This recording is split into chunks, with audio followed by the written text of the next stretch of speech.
अब हमें क्रीम की जरूरत है। हम इससे एक पांडा बनाएंगे। चलो शुरू करते हैं।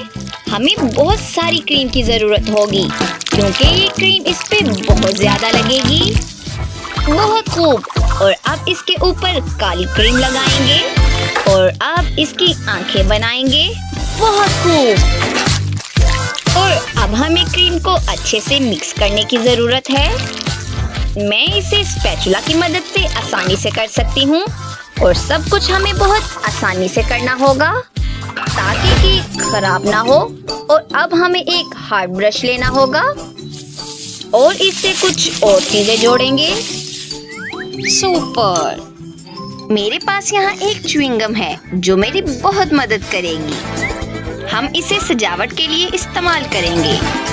हम इसका इस्तेमाल पंजे बनाने के लिए करेंगे और इससे जुबान भी बनाएंगे।